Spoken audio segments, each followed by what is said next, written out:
Então a gente lembra daquela fala desgraçada do magnífico presidente Luiz Inácio Lula da Silva sobre obrigado pelo trabalho escravo, né? Resumo.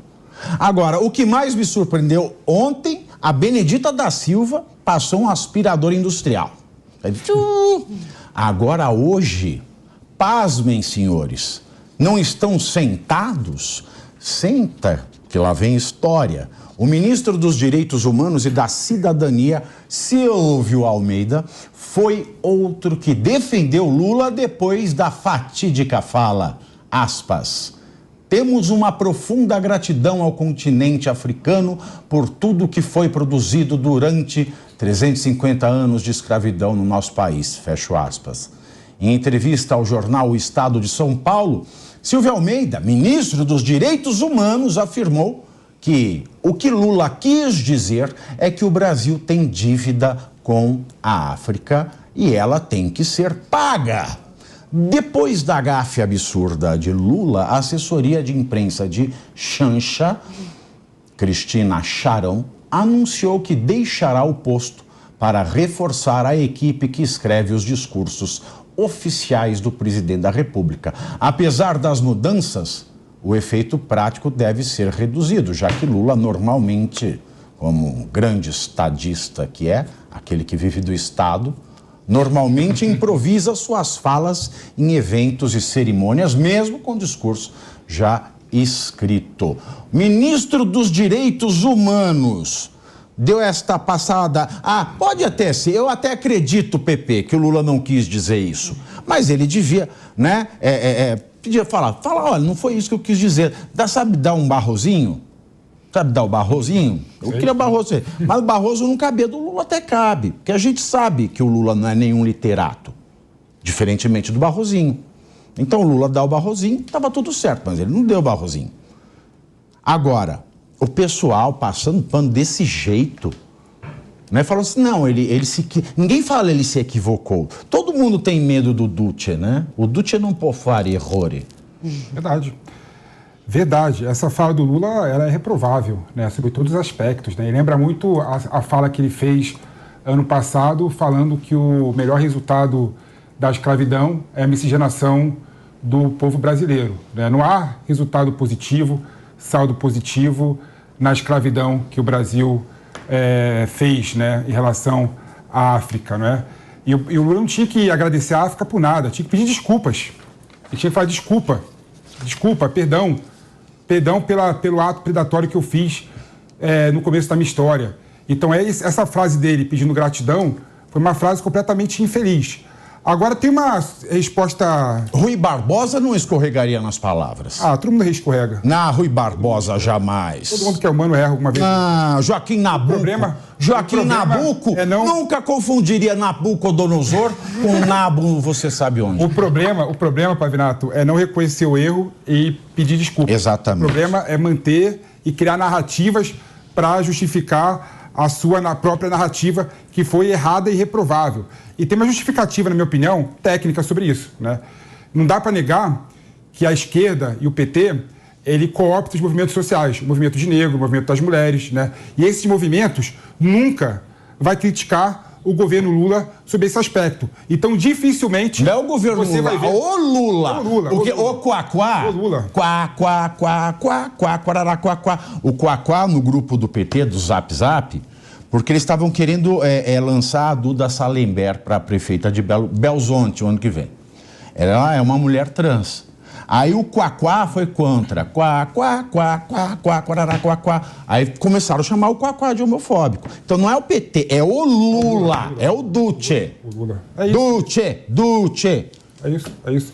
E é por isso, na minha opinião, é por isso que não entra no Lula essa ideia de misógino, de racista, mesmo sendo o comentário dele completamente racista e que carrega no inconsciente dele, não um ranço, uma ideia imperialista em relação a... Exato, foi o que eu falei ontem. É o imperialismo brasileiro em relação a... Supremacista. É isso, supremacista mesmo, errático. Não é? Supremacista. O Lula foi supremacista. Concordo. Ali. Foi supremacista. E aí, Carol? Olha, eu acho que vou abordar essa questão por uma... E o Silvio, mas assim, o Silvio Almeida, cara, além de ele ser preto, ele é ministro dos Direitos Humanos. Mas é justamente por isso, porque que ele... Na verdade, ele disse o que o Lula deveria ter falado, né? Ele falou que o Lula quis dizer isso, não. É o que o Lula deveria ter falado, ele deveria ter se desculpado, de fato. Mas, gente, Silvio Almeida tá para cair. Essa mini reforma aí de ministérios, vamos lembrar que está acontecendo entre hoje, no início da semana que vem, vai ter uma reestruturação aí para os partidos do Centrão absorverem alguns ministérios de Lula. Um deles é o Ministério de Silvio Almeida. Então, ele tá tentando ter um jogo de cintura. Ele é um cara educado, muito bem quisto aí pela comunidade, também pelo setor acadêmico. Ele é fino, ele não ia agir de forma diferente, mas ele também não podia jogar contra o seu chefe, que está quase tirando ele de jogada para abarcar o Centrão. E outro ponto também que a gente não falou, a Janja tem assessoria de imprensa, pessoal, mas que faz sentido uma coisa dessa? A mulher do presidente, assim, eu entendo a posição importante dela, mas a assessora de imprensa da Janja, que aparece mais que o Lula quase, saiu para ajudar Lula a escrever os textos. É meio esquisito isso, para vocês verem o salário de quem que a gente está pagando lá em Brasília, hein? Os discursos da Janja são lindos, né, Diego Tavares? Maravilhoso. Cada discurso que só por Jesus Cristo. Mas olha só para ver, o que mais me chama atenção nessa pauta é o Silvio Almeida ter aparecido, né? Porque, olha, foi sumido. Porque está em silêncio desde a visita de Maduro. E era melhor Brasil. Continuar, né? Pois é, para falar o que falou, era melhor ter ficado em silêncio mesmo. Mas não falou nada da visita do Maduro ao Brasil, não falou nada quando Lula relativizou a ditadura venezuelana, chamando de democracia, sendo que é um dos países que a ONU reconhece que mais viola direitos humanos no mundo. Tá? Não falou nada quando a Denise Ortiz tomou um soco no peito mastectomizado. E agora ele aparece justamente para fazer uma defesa de uma fala racista do presidente Lula. E foi sim uma fala racista. Não existe pano nesse mundo para se passar que torne a frase do Lula menos grave do que foi. E veja só que ironia. Silvio Almeida, que é o autor da tese do racismo estrutural. Se você não sabe, foi a partir de uma obra dele que esse conceito de racismo estrutural foi difundido no Brasil. Um conceito absolutamente errado, diga-se de passagem. Na minha opinião também. E uma coisa que chama muita atenção, se o discurso do Lula não tem nada errado, se ele não falou nada por mal, se de repente só escolheu mal as palavras, para que a alteração na equipe dele que faz o discurso? Se está tudo bem, tem que mudar o quê? Não entendi. Então, assim, só ratifica realmente a ideia de que o Lula, ele foi racista nesse episódio, assim como foi misógino em outros e transfóbico em tantos outros, e essa militância toda que circula na ala esquerdista vai ficar passando pano e realmente vai ficar em silêncio, porque, como o Pavi disse aqui, né, o Lula, ele não comete erros, ele só comete deslizes, gafes, pequenos equívocos. Para ele, tá tudo bem. Tá tudo bem, Nelson? Você quer falar alguma coisa? Só fazer um comentário em defesa do Silvio Almeida. O Silvio Almeida, ele está fazendo um trabalho belíssimo no Ministério dos Direitos Humanos. Lindo. Né? Qual? Ele é o primeiro ministro que está realmente estruturando de forma clara e eficiente o Ministério dos Direitos Humanos. O Brasil hoje tem mais preso ilegal que na época do regime militar. Vai ter concurso público agora para criar burocratas do Ministério dos Direitos Humanos, criando estruturas pela primeira vez na história do Brasil. Sensacional. Isso é bom, claro. Sensacional. É bom. O número de presos ilegais maior que do regime militar, precisamos de burocratas. O que tem isso com o Silvio Almeida? Ué, ele não é ministro dos Direitos Humanos? Óbvio. Sim, mas prisão ilegal não é uma violação aos direitos humanos? O que ele tem que fazer? Ele pode se manifestar contra, mas o que ele pode fazer? Mas não se manifesta. Mas não se manifesta, isso, exato. Nem isso. Né, Nelson? O Silvio Almeida, ele é conceituadíssimo na comunidade jurídica, é um professor, é um acadêmico, tem um currículo extenso, e eu acredito que ele esteja deixando de se manifestar a respeito de tudo isso para tentar segurar o cargo, porque ele está na corda bamba mesmo diante dessa reestruturação dos ministérios. Mas isso é um pouco ser incoerente, é um pouco perder ali a sua cultura, a sua história. Para se manter no cargo? Talvez sim, talvez sim, mas assim, é aquilo, né? O quanto vale esse cargo? Será que vale ir contra toda uma história de construção? Não só nos livros que ele escolhe. Tem a questão do valor, mas eu acredito assim, a questão da coerência, Pavi. Porque o Silvio Almeida, enquanto acadêmico, enquanto professor, certamente criticaria o discurso. Não sei se vindo da boca do Lula, mas veja que isso só demonstra que não importa o que é dito, mas quem diz. Se o Lula é quem diz, aí tudo bem.